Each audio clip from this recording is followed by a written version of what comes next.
Welcome to the Stories Told podcast. This is episode 27, Grand Central Station of the Multiverse.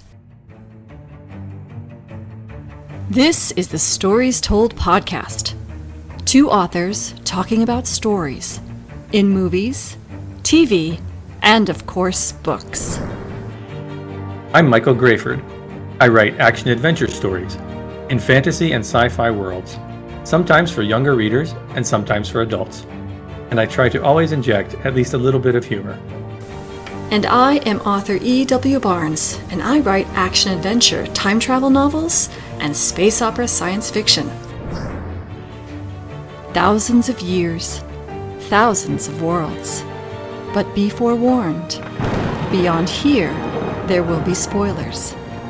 Are you ready for the adventure? Let's begin.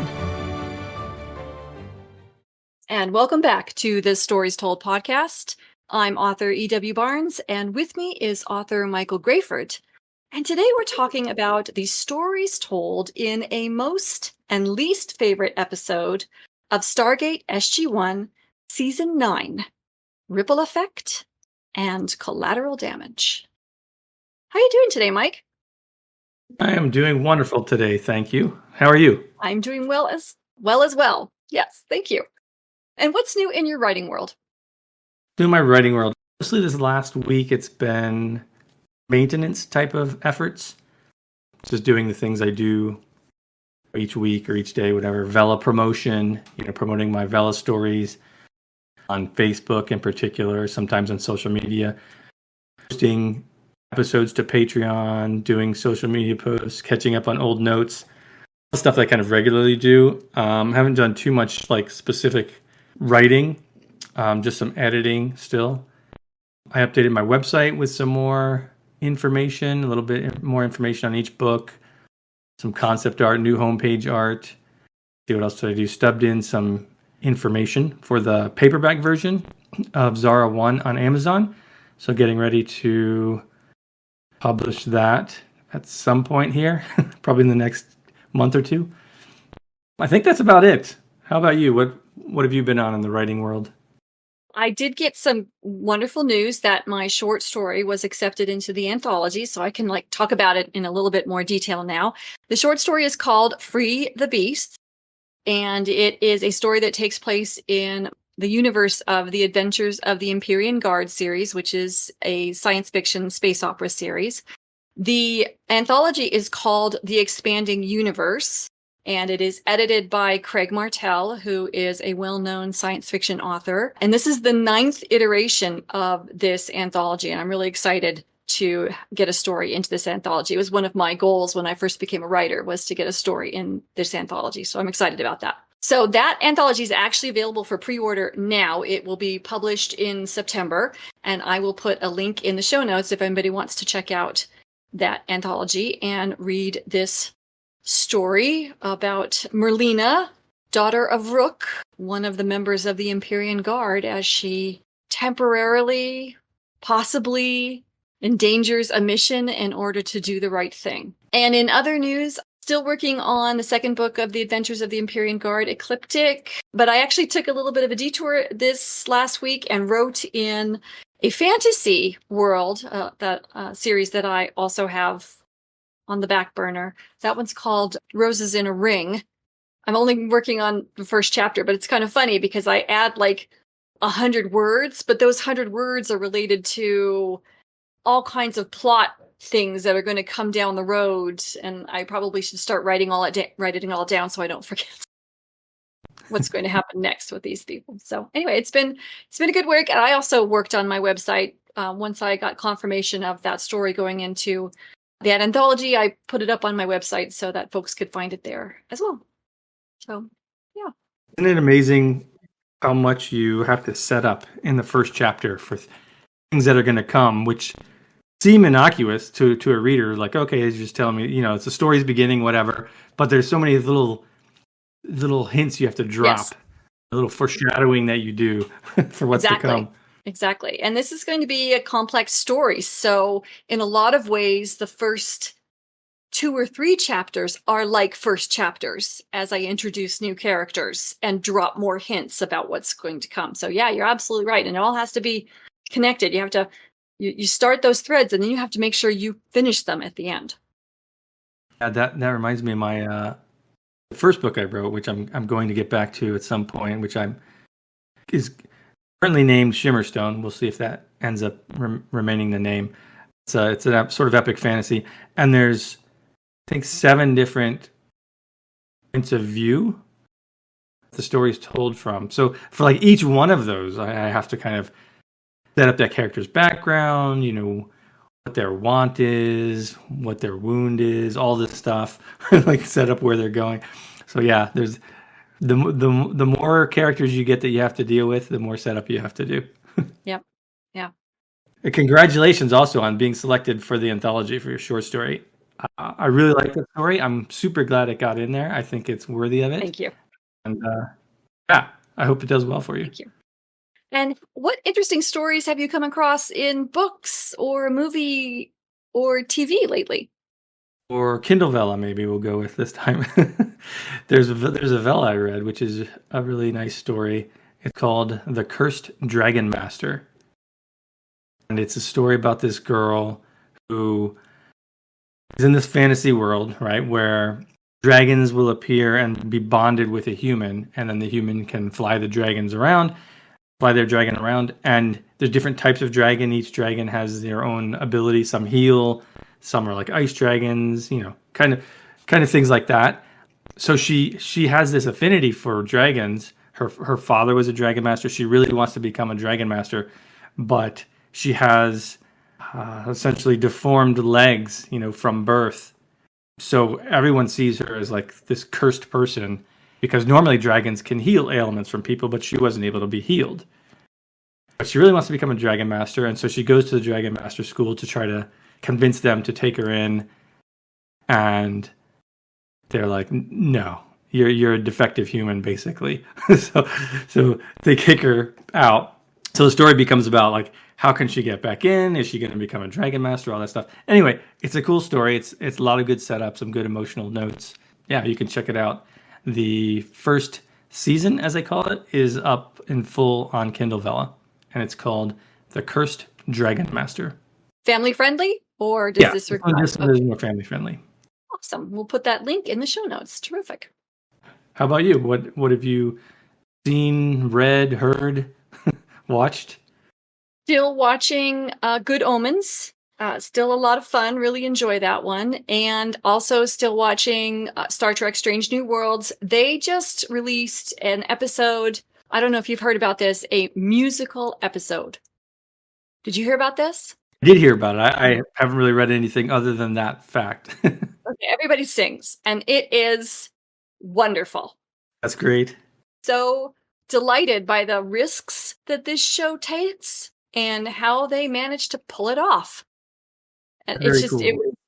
it was very, very cool. So cool that I actually dropped a bunch of the songs into my favorites playlist. Oh, that's awesome. I'm not generally much into musicals. It's not typically my thing. Although I will say, going way back in time, if you remember the cheesy shows Hercules and Xena. I do remember them. I actually never watched them, but I was aware of them. Xena had this musical episode, same kind of thing, and it was fantastic. I was blown away. I was like, wow, they actually pulled this off. Are you ready to talk about Stargate SG1 Season 9? I think so. Let's do it. Let's begin. Let's start with a most favorite episode of Stargate SG1 Season 9, Ripple Effect, and I will read the synopsis from the Stargate Fandom Wiki. SG1 returns early from a routine mission. Believing differently than Major General Henry Landry, key details about their mission. Then the real SG1 returns at their correctly scheduled time. Soon, other SG1s from alternate realities begin arriving, and the real SG1 must find a way to get them back to their own realities. But not all is as it seems when the first alternate team have plans of their own. So what did you like about this episode? This was a fun one-off episode for me. I think it had a very interesting idea. Once again, they start off the cool opening where SG1 comes in and okay, they're sort of doing a mission debriefing, and then another SG1 team comes in. So I thought that was great. And then you quickly realize, oh, this is a multiverse thing, which are always fun. I love those episodes, those concepts, whether they're in movies or books or whatever. Yeah, so it was a good start, good setup. Loved they had Sam, multiple Sams in there working together. And there was the comment, finally you have someone that can keep up with you or something like that. That was very funny. Just some good funny comments throughout, like the Grand Central Station of the Multiverse was a good line. I like that they contacted the Asgard for help. Again, remembering and keeping in mind the other entities and elements that are out there in the Stargate universe. So I like that they brought them in. I like that also that it wasn't Thor. We get a different personality Asgard. What was his name? Vasir or something like that? I forget. But that was cool, seeing a different Asgard that they interact with. I liked the twist of the other SG1 team, the first one that came back, plotting kind of behind their backs. I was thinking as it was going, like, wouldn't one of these other teams be trying to do something here? So it's like, it was nice to see that, okay, that is what's going on. And then again, and the sort of the second twist of, oh, they caused this whole issue in the first place. I thought that was clever. Very cold of that other team to do that. It's like, hey, we're going to risk, this other universe potentially, but we're going to go for it to save ours. Harsh decisions that they have to make, right? And I like that they brought a couple of the people back from the past that we'd seen in previous episodes. Toof and obviously Dr. Frasier, who is gone from the show now. I thought it was fun. Had some good humor, some good twists. Yeah, I liked it. What about you? What aspects did you like? I also enjoy this one very, very much. Again, like you said, from the very beginning, that you have sort of a mystery in place, and it starts out small. What's the mystery of who's confused about the mission? Is it the general? Is it the team? What's going on here? And then, of course, you get all of a sudden the next team showing up, and so it goes from sort of a small problem to a big problem really fast, and that's really fun.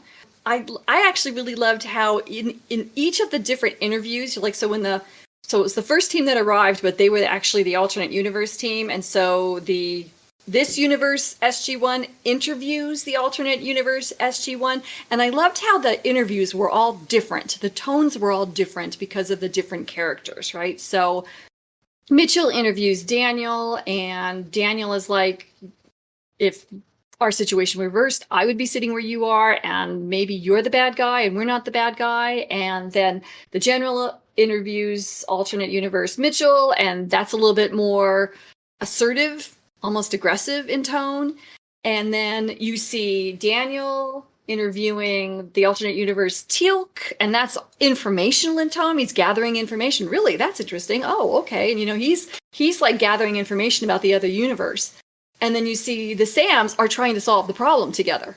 There's no interview there at all. There's problem solving, collaborative problem solving. So I just loved how each interview had a different tone based on the different characters. I thought that was really cool.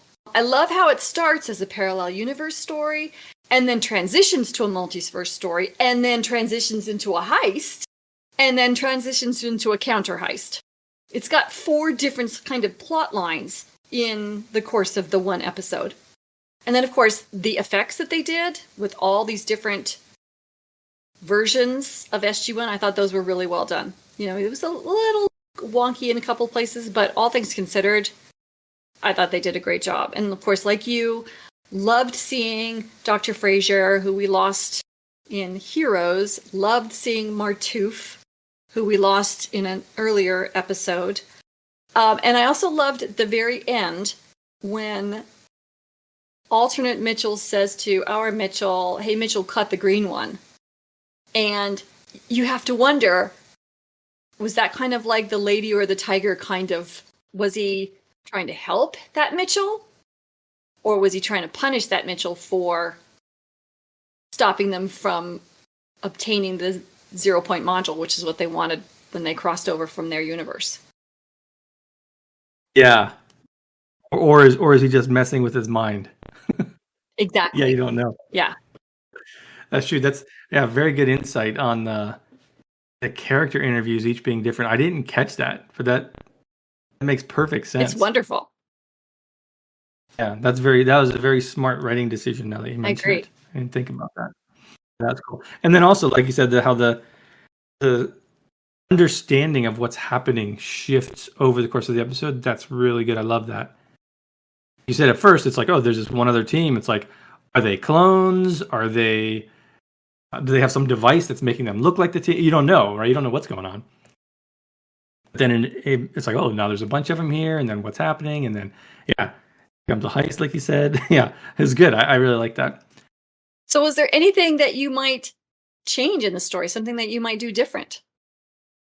There's a couple things that I was a little bit unsatisfied with. I'm not sure how to address them. I felt a little bit unsatisfied at the end with regards to the first SG1 team that came in, the ones dressed in black. It seemed a bit unresolved from their plot line, right? Like their world is at stake.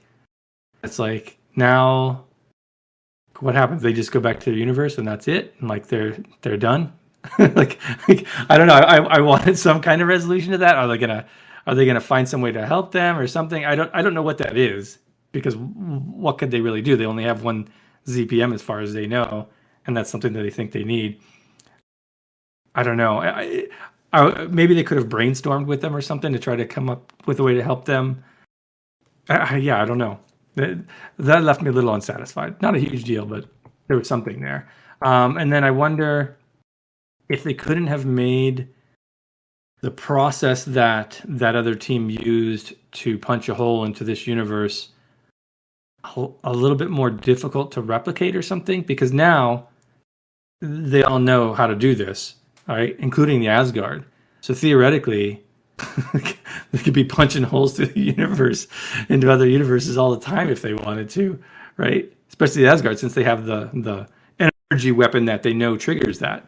It made me think, like, in the future, right? Okay, the Asgard's dealing with replicator threat. Would they try to go into another universe to seek help from them? I don't remember if they do that or not, but it definitely popped up into my head as something that was sort of like a huge thing that they just introduced into this world that could have significant consequences.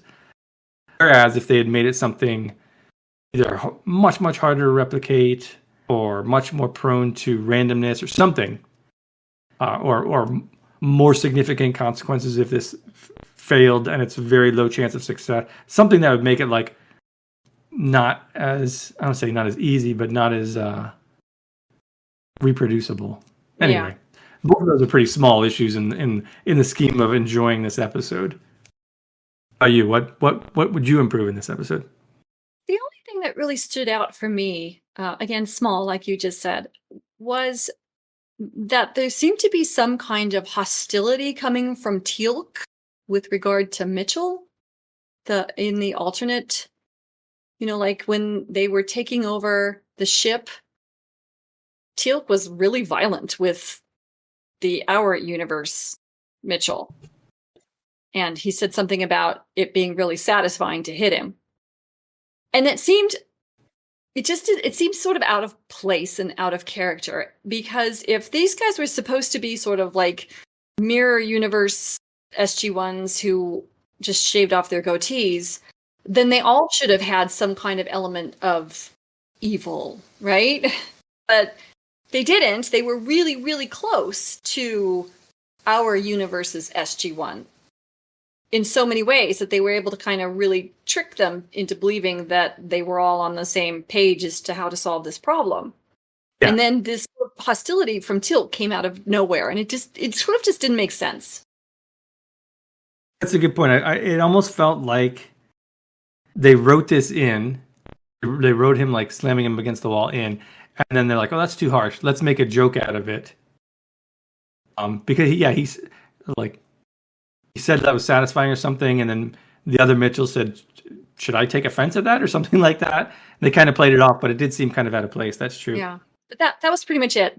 I thought the rest of the episode was really well done and flowed smoothly, and the scenes went logically, and the characters were consistent with what we know about them, and I thought it was otherwise really good. So what rating would you give this one? So I would give this episode a 7 or 8.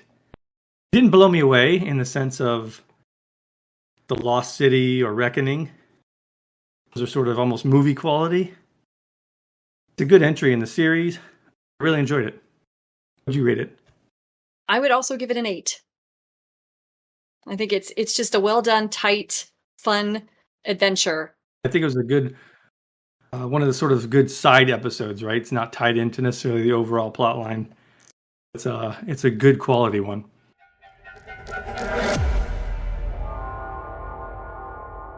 Next, let's talk about the story told in a least favorite episode of Stargate SG1 Season 9, Collateral Damage. And I will read from the synopsis from the Stargate fandom wiki. The Galerans have the technology to implant memories into people's minds. When Lieutenant Colonel Cameron Mitchell wakes up with the memory of murdering one of the scientists behind its development, SG1 must help prove that it is not really his memory and that he is innocent. What did you like about this episode? First of all, I like how they try different things with their episodes, in the sense of like almost like what genre it is, right? They mix genres together, whether it's a thriller type story or a more dark, tragic story or more horror. This one is obviously a mystery, right? A murder mystery.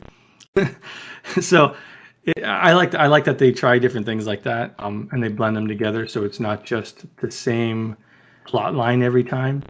I like that we get a little bit more of the background of Colonel Mitchell here as we revisit some of his memories. Thought that was a good idea and a good way to do that. I like how they don't just exonerate him right off the start by proving that the memory was implanted and it's like, okay, that's it. And then it becomes about a trial or getting him out, which could have been the expected way to handle this episode. How are we going to extricate him from this situation? And it stayed true to what it was. It's still a murder mystery. They're still trying to figure this out. He could walk away, pretty early on in the story, but chooses not to. So they have to figure out what's going on. I liked the result of finding out who the murderer was. It was the way that they revealed that was unexpected. I wasn't thinking it was going to be him. Well, that's not entirely true, but we'll get to that and what they could improve maybe. But yeah, I like those aspects of this story. What about you? What did you like? I thought it was a creative premise. It definitely was a science fiction story. We were on another planet. We were with advanced piece of technology, and it kind of harkened to me back to the Minority Report. It kind of felt like that a little bit. Or there's also an episode of Star Trek Voyager where one of the characters is wrongly accused of a murder and is actually given the memory of the victim's last moments as part of the punishment. And so it kind of reminded me of that as well. I also really liked the moments that Mitchell shared with the general at the end, as well as the memories that we saw of him interacting with his father. Really enjoyed that. And that's pretty much it. I'm not a big murder mystery fan, so the particular genre is not one of interest to me, but why this episode doesn't work for me, it goes beyond that. So if we can talk about that if you're ready to talk about that. Yeah, go ahead. Okay, well, one of the things that I didn't like was that it was graphic and disturbing from the get-go. We start this episode with the memory of the murder. And it's violent, and it's, what is it? It's sort of like jumbled and fragmented. And so it's very disturbing, and it's a kind of a tone that reminded me of what you said about the episode Resurrection, about how it's a change in tone from the rest of the series. So dark, so graphic, so disturbing. I also didn't like sort of the flashback structure of it. We've talked about that before, like in Icon, where it isn't a story being told straight through. And I don't actually mind flashbacks that much, but we had so many of them. Again, it felt like it changed the tension, change the tone with every time it happened. And I think we saw too many repeats of the murder. We only needed one or two. And then the rest of it could have been intimated and understood that we as the viewer already knew what was going on. I thought the humor in it, there was some humor in it, but the humor felt very edgy instead of loose and relaxing. You know, humor can be really useful to break tension. As a writer, you can ramp up the tension and then use humor to break that tension before ramping it up again, so that your reader doesn't get exhausted by the tension and run out of, you know, the energy to stay with the tension. And this humor didn't really do that. It was edgy. It didn't relax you, or at least it didn't relax me. Again, the romance seemed really fast. I think if they had been there for several days instead of just having arrived and, oh, I'm going to like go home with you now tonight after just having arrived that day. Maybe I missed something as far as like the time frame, but it seemed pretty fast to me. And so that then, I mean, it is the whole reason for this story is that, you know, Mitchell goes home with this doctor. But to me, it would have been like, oh, we've been working together for several days and, you know, blah, blah, blah. I don't know. Something along those lines. And I thought the ending was unsatisfying. You're right that the murder mystery part and the identification of the real murderer was a surprise, though it really wasn't a surprise because, you know, if you actually read murder mysteries, the spouse or the estranged spouse is frequently a prime suspect. And they're not always the one who does it, but you always include them as a suspect. Then to have him walk away from any kind of consequences for what he did by having his memory removed, it was very unsatisfying. But how about you? Yeah, those are a lot of good points. It definitely, like you said, the tone is very dark, especially, you know, right from the beginning. I remember watching, I'm like, wait. At first I was like, wait, is this the right show? And oh, okay, yeah, it's just there. And I'm like, okay, obviously this didn't happen. I mean, we know that as a viewer, right? But yeah, I agree with that. The tone was a bit darker. And there were definitely too many repeats of the murder. You know, as violent and as unpleasant as that was to watch, we didn't need to see it that many times. Once would have been more than enough. Yeah. I think. And I also agree that the romance was very fast and forced. It seemed like they were just showed up and okay, he meets this woman and like, oh, they're flirting and then that's it. Now, this isn't the only show to do that. Yeah. But, and then considering that this was a whodunit, right? Definitely a mystery episode. I think they could have done with at least one more possible suspect. Basically had two suspects here. There's the William Atherton character, who they're obviously setting up as the person behind it, with his demeanor and him trying to shut them down. And like, you know, it's to the point where it's like you said, if you watch mysteries, you know it's not going to be him because they're telling you it is him. Right. So who else does that leave? It's like, well, this other guy, but then he's helping them. So you're like, well, why is he helping them? What's going on? So I like the reveal that, he erased his own memories. I thought that was cool.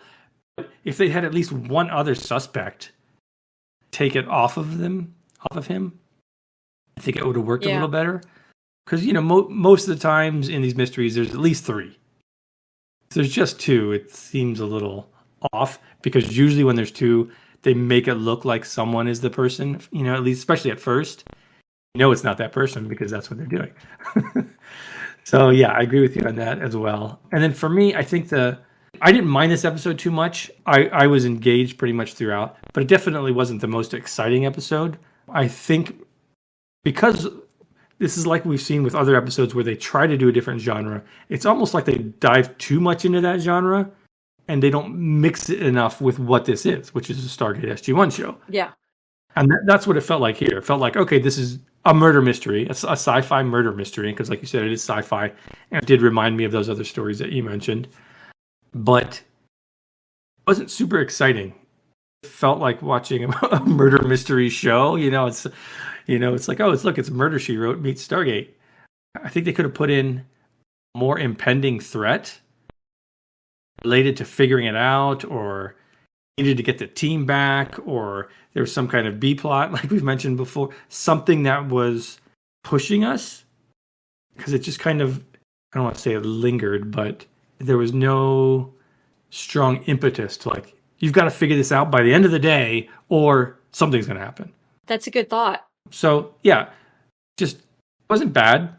Just wasn't the most exciting episode. I think your point about a B story is really well taken. What if there was some kind of political push back on Earth for this to work because of something that, that the government wants to make sure that this trade agreement, which is what they were there for, really worked. So some kind of push that was straining them from the Stargate command side would have been cool. I think you're right. That's a good point too.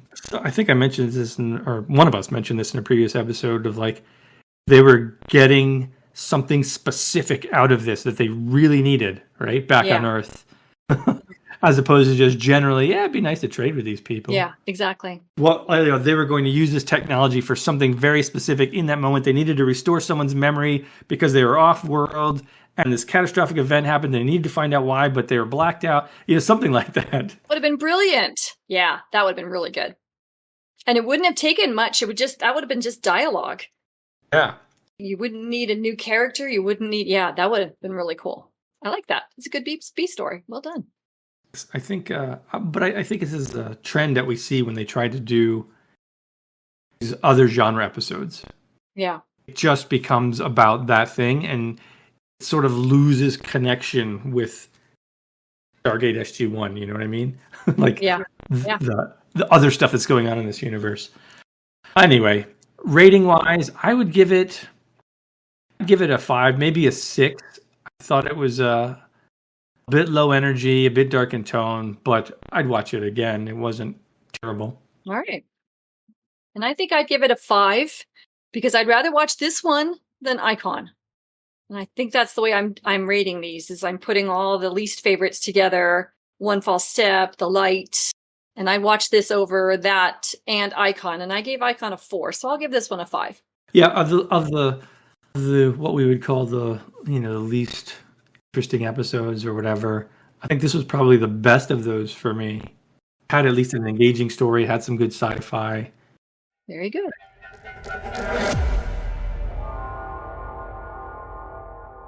And we thank you for joining us as we talked about these stories told in a most and least favorite episode of Stargate SG1 Season 9. A big thank you to our Patreon supporters. We are so grateful for your support and encouragement. The Stories Told podcast is available on multiple podcast platforms, and we thank you for liking and subscribing or following or giving us a thumbs up, depending on where you're listening. It may not be a big deal to you, but it means a lot to us. You can find Michael Grayford at michaelgrayford.com and E.W. Barnes at a1000years.com. And those links are in the show notes. Join us next time as we look at the stories told in a most and least favorite episode of Stargate SG1 Season 10, the final season, The Pegasus Project, and Uninvited. Thank you so much, Mike. This was a lot of fun. Thank you. I'm looking forward to next week. Yeah, me too. And we'll see you next time on the Stories Told podcast.